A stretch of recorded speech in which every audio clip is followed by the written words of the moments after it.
Hi, ഇന്ന് നമുക്ക് മനോഹരമായ ഒരു ബ്ലെസ്സിങ് ബുദ്ധ അക്വേറിയം എങ്ങനെ ഉണ്ടാക്കാം നോക്കാം. ഇത് ഞാൻ ഒരു ഗ്ലാസ് ഷോപ്പിൽ നിന്ന് കസ്റ്റമായിട്ട് ചെയ്തെടുത്ത ഒരു അക്വേറിയത്തിൻ്റെ ബോക്സാണ്. ഇതുപോലെ ഫ്രണ്ടിലുള്ള രണ്ട് കോർണേഴ്സ് റൗണ്ടഡ് ആണ്, അവിടെ ജോയിൻറ്റ്സ് ഒന്നുമില്ല. അപ്പോൾ നമുക്ക് ഫ്രണ്ടിൽ നോക്കി കഴിഞ്ഞാൽ നല്ലൊരു ജോയിൻറ്റ്ലെസ് ആയിട്ടുള്ള ഒരു ക്ലീൻ നീറ്റ് ഫീൽ ഉണ്ടാവും. ഇതൊരു പെയർ ഫിഷിനെ ഞാൻ വാങ്ങിയിട്ടുണ്ട്.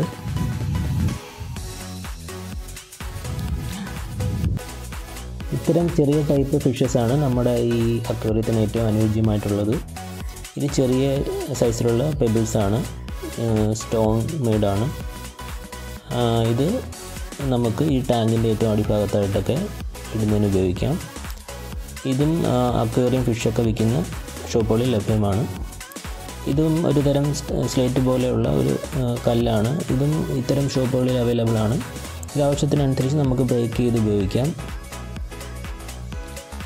ഇത് ഓൺലൈൻ വാങ്ങിയ സ്റ്റോണിൽ തീർത്ത ബുദ്ധൻ്റെ സ്റ്റാച്ചു ആണ്. ഇതും പല സൈസുകളിൽ അവൈലബിൾ ആണ്. ഇതിൻ്റെ ലിങ്ക് ഞാൻ ഡിസ്ക്രിപ്ഷനിൽ ഞാൻ ഇടുന്നുണ്ട്.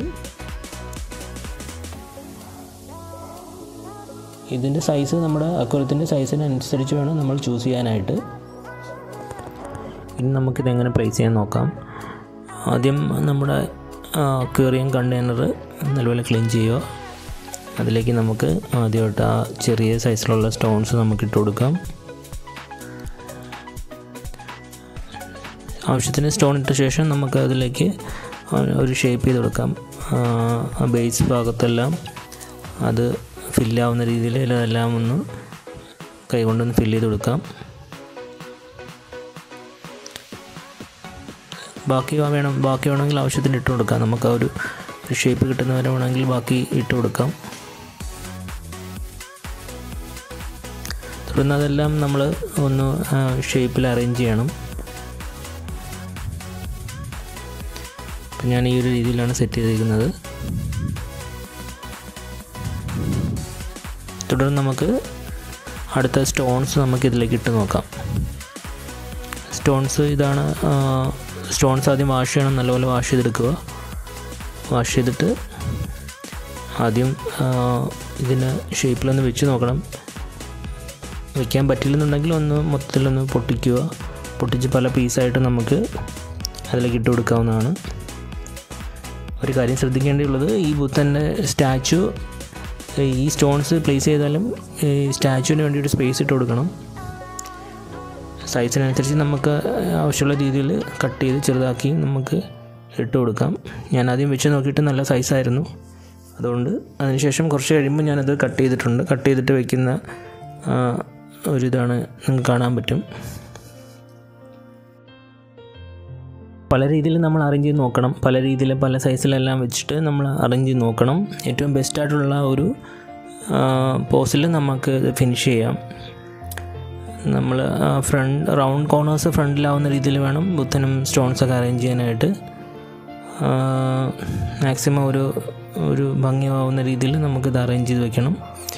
ആദ്യത്തെ ഈ ഒരു ഇതിൽ എനിക്ക് നല്ല ഭംഗിയായിട്ട് തോന്നിയില്ല. അതുകൊണ്ട് ഞാനത് ബ്രേക്ക് ചെയ്തിട്ടുണ്ട്. സ്റ്റോൺസ് കുറച്ച് ചെറിയ പീസസ് ആയിട്ട് ഞാൻ ബ്രേക്ക് ചെയ്തിട്ടാണ് പിന്നീട് ഞാൻ അറേഞ്ച് ചെയ്തിട്ടുണ്ട്.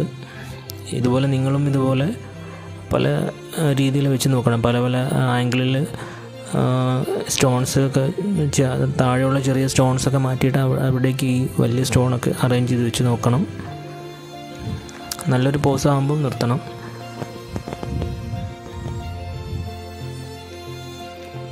ഇവിടെ ഞാൻ വേറെ കുറച്ച് സ്റ്റോൺസൊക്കെ അറേഞ്ച് ചെയ്ത് നോക്കുന്നുണ്ട്, കുറച്ച് പോസിബിലിറ്റീസ് നോക്കുന്നുണ്ട്. പക്ഷേ എനിക്കിത് വലിയ ഭംഗിയായിട്ട് തോന്നിയില്ല. ഞാൻ പിന്നീട് അത് റിമൂവ് ചെയ്യുന്നുണ്ട്.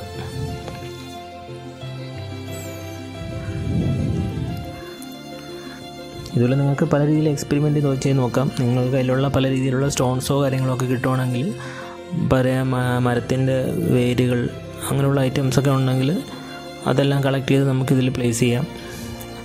കറുത്ത കരിയുടെ പീസസ് നല്ല വെയിറ്റുള്ള പീസ് ഉണ്ടെങ്കിൽ അതെല്ലാം പ്ലേസ് ചെയ്യാം. ഇവിടെ ഞാൻ ഫൈനലായിട്ട് ഇതെല്ലാം സ്റ്റോൺസെല്ലാം ഞാൻ ബ്രേക്ക് ചെയ്തിട്ട് ഞാൻ ഫിനിഷ് ചെയ്തേക്കുന്ന ഒരു ഔട്ടാണിത്. എല്ലാം സെറ്റായി കഴിഞ്ഞാൽ ബാക്കി നമ്മൾ കുറച്ച് ഫിനിഷിങ് ചെയ്യണം. എക്സ്ട്രാ വന്ന നമുക്ക് സ്റ്റോൺസിൻ്റെ കുറച്ച് പീസസൊക്കെ നമുക്ക് മൂവ് ചെയ്ത് ബ്രഷോ മറ്റോ വെച്ച് ഇതുപോലെ റിമൂവ് ചെയ്തിട്ട് നല്ല രീതിയിൽ ഫിനിഷ് ചെയ്യുക.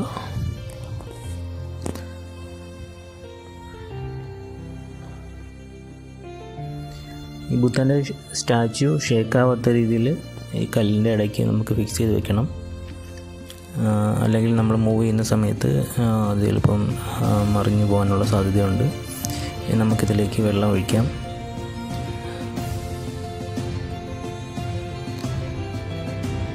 അധികം കലങ്ങാത്ത രീതിയിൽ പയ്യെ വെള്ളം ഒഴിച്ചു കൊടുക്കണം.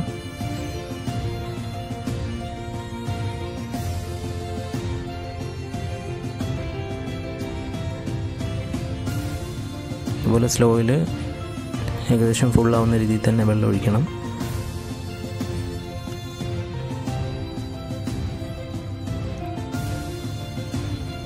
വെള്ളം നിറയുന്നവരെ ഒഴിച്ചു കൊടുക്കുക. അറിഞ്ഞു കഴിയുമ്പോൾ ഈ ഒരു ഫിനിഷിൽ നമുക്കിത് കിട്ടും. വെള്ളത്തിലുള്ള പ്രത്യേകിച്ച് കലങ്ങിയിട്ടൊന്നുമില്ല, ക്ലിയറായിട്ട് തന്നെ ഇരിക്കുകയാണ് വെള്ളം. നല്ലൊരു ഔട്ട് തന്നെ നമുക്ക് കിട്ടിയിട്ടുണ്ട്. പിന്നെ അതിൽ കുറച്ച് ഗ്രീൻ ലീവ്സോ എന്തെങ്കിലും ആഡ് ചെയ്യാം നമുക്ക്. ഇതിൽ വാട്ടർ പ്ലാന്റ്സ് ഉണ്ടെങ്കിൽ അതും വെക്കാൻ പറ്റും. ഞാനിവിടെ ഒരു മണി പ്ലാന്റാണ് ഫിക്സ് ചെയ്തത്. അടുത്തതായി ഇതിലേക്ക് ഫിഷിനെ ആഡ് ചെയ്യാം. അപ്പം ഞാൻ വാങ്ങിയ ഈ ചെറിയ ഫിഷിനെ ഞാൻ ഇതിലേക്ക് ഇടുന്നുണ്ട്.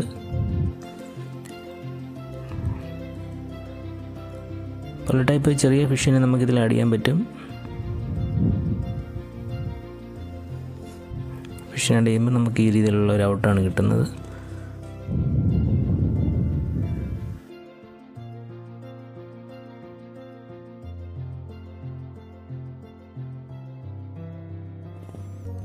ഫിഷ് എല്ലാം വന്നപ്പോഴത്തേക്ക് വളരെ മനോഹരമായി നമുക്ക് കാണാൻ പറ്റും. ഈ അക്വേറിയം നല്ല ലൈവായിട്ടുണ്ട്. ഫിഷൊക്കെ ഹാപ്പി ആയിട്ട് കാണുന്നു.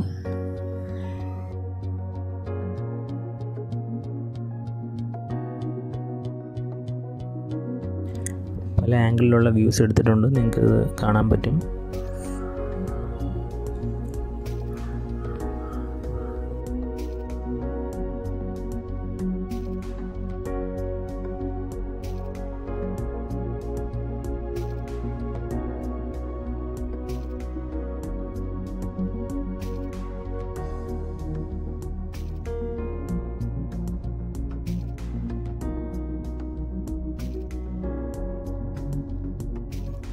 ഇതുപോലെ ഫ്ലെക്സിബിളായിട്ടുള്ള LED ലൈറ്റ് ചില കടകളിലൊക്കെ അവൈലബിൾ ആണ്.